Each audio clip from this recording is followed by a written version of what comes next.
NAT headquarters, or NAT. Head of salaries. Yes, or head of compensation. Head of compensation at the NAT headquarters. Noted. Yes, thank you. I'm not the vice president.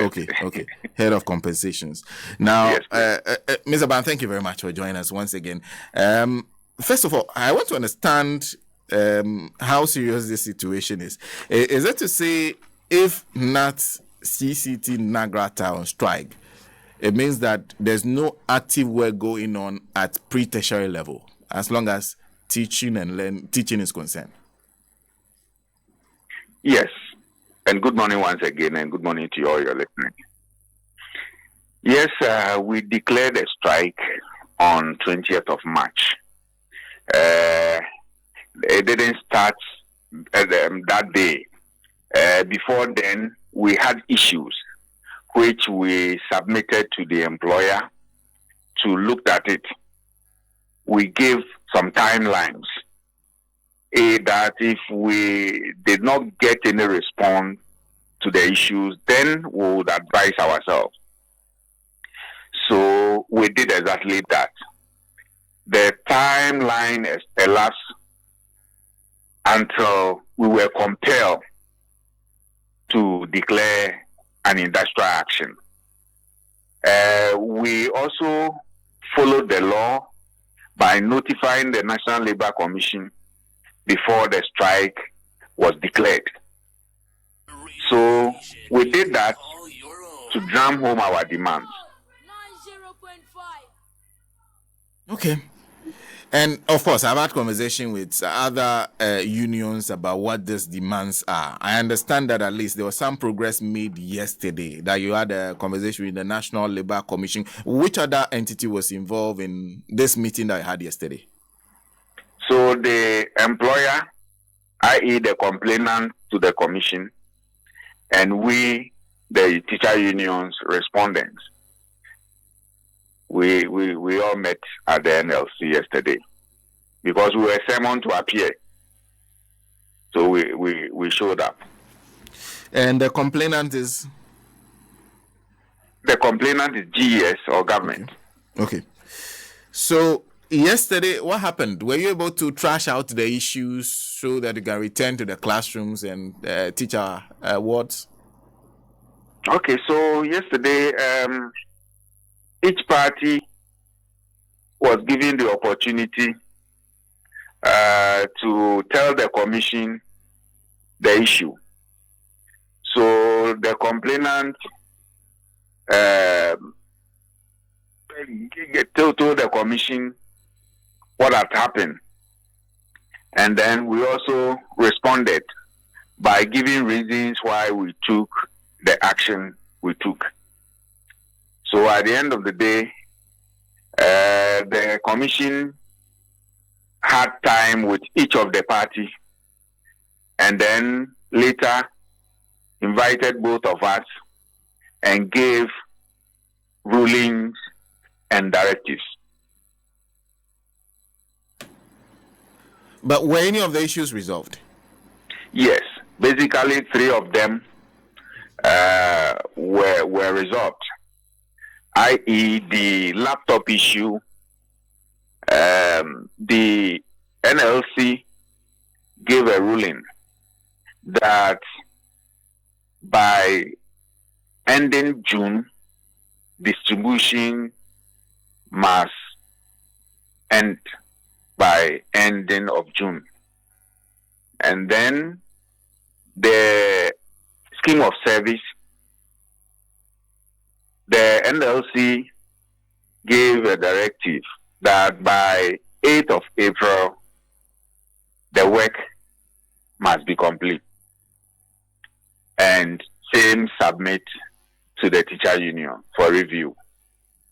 With regards to the embargo on some teachers' salaries by the OSP, it was clear that 943 of the affected teachers, the embargo has been lifted because there was no cause for action. So theirs embargo have been lifted. we indicated that we still have some teachers whose salaries have still been embargoed. They also made it clear that they are not aware of those ones.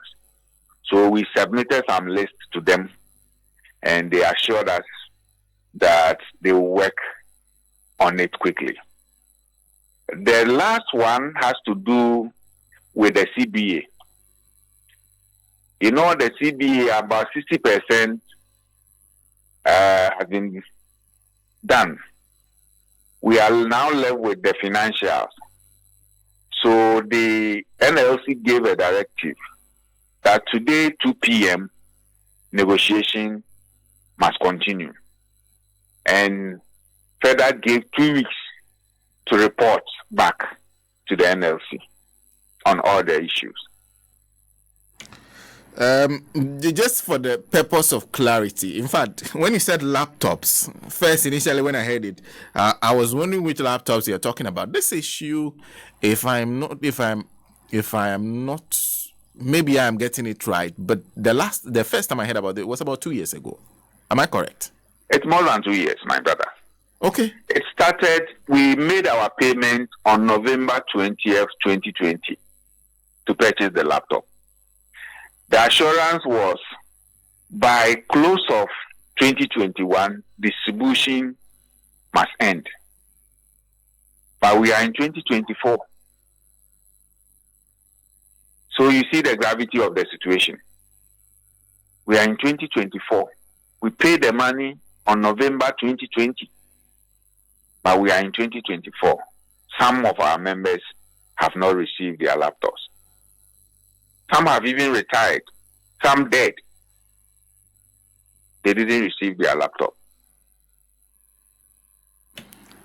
Money has been paid. Laptops have not been supplied to many teachers. Yes.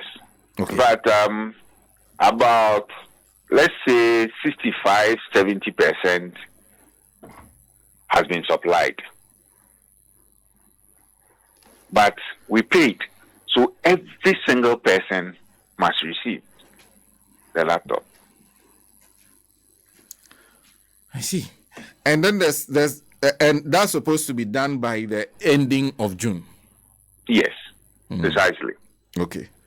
Then there's also what you call, I got the embargo part, but what's the scheme of service?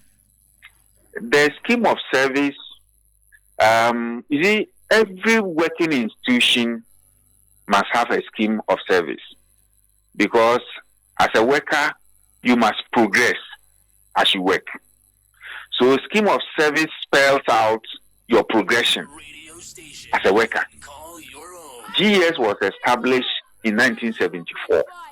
As we speak, we don't have a written scheme of service. Let me give you an example. You know, IGP is normally appointed. Yes. Have you ever heard that, say, a fire service officer or a banker is appointed as an IGP? No. Okay.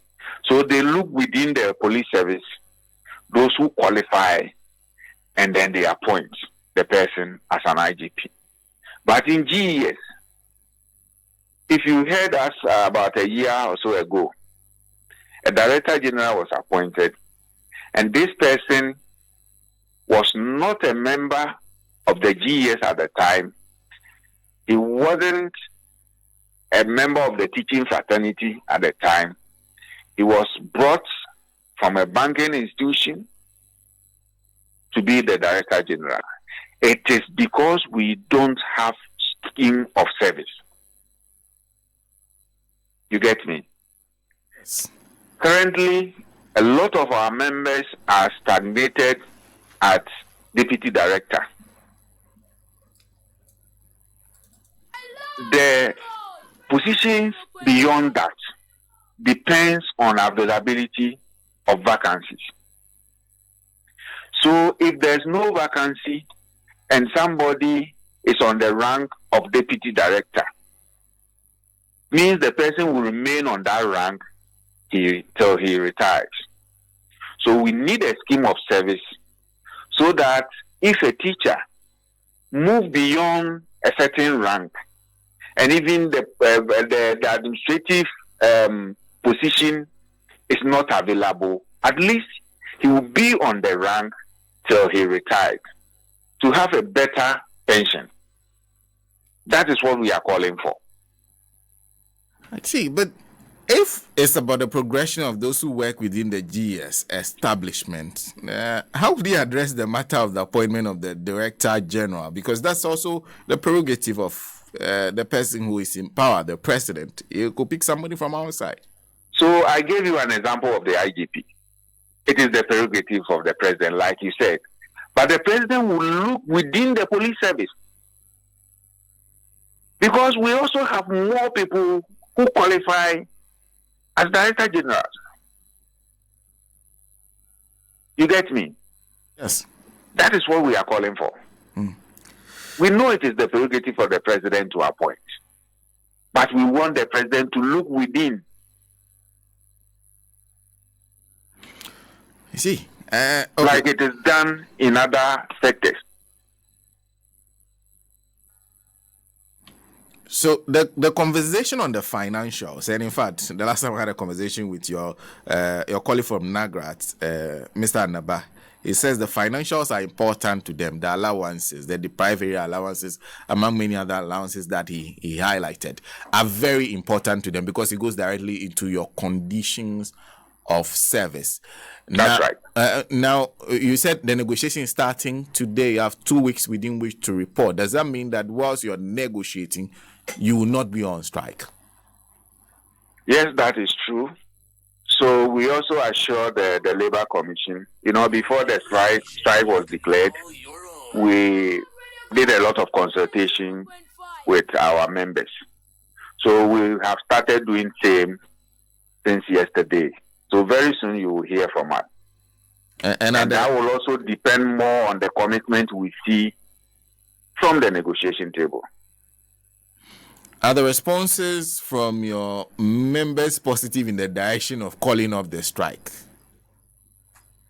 Well, it is about a matter of law. You understand? So we will tell them, we will try to convince them. We'll try to convince them. I see. Well, we'll be monitoring what happens today, but thank you very much for speaking to us. I'm most grateful, my brother. That's Mr. Isaac Ban, who is head of compensations at the Ghana National Association of Teachers, speaking to us.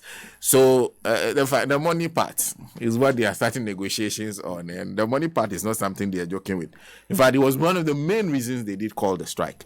The only thing I'm surprised with is that from what he is saying, you're talking about over 20% of teachers who paid for laptops some 3 to 4 years ago, who haven't seen those laptops. In fact, the teachers were even complaining about the quality that they were supplied. But at least if you're supplying them inferior quality, let them see their inferior quality. At least I have laptop for the money that has been deducted from me. So that is one issue that they said the NLC says it should be dealt with by the end of June. So by the end of June, every teacher should have the laptop. And then they are also talking about a scheme of service, because one of the things we had a conversation with them on, they were not happy when a new Director General was appointed outside the GS. In fact, the person has no links to the GS at all. They said he used to lecture at university. So he was lecturing at some university. And if you look at the man's CV, teaching self there, he was not taking it serious. So they just picked him because somebody liked him. I think it was the minister's guy. And the teaching was a part-time job for him. Yes, the minister's guy, Minister of Education, Yao Educhum, minister's guy. So he was appointed.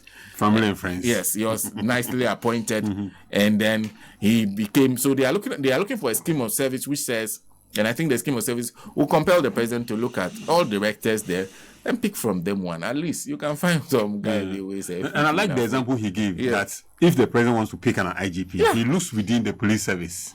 I think that within and find somebody to become the IGP. What you mean? Term a banker, then make the banker head of GS. How are their teachers by force around?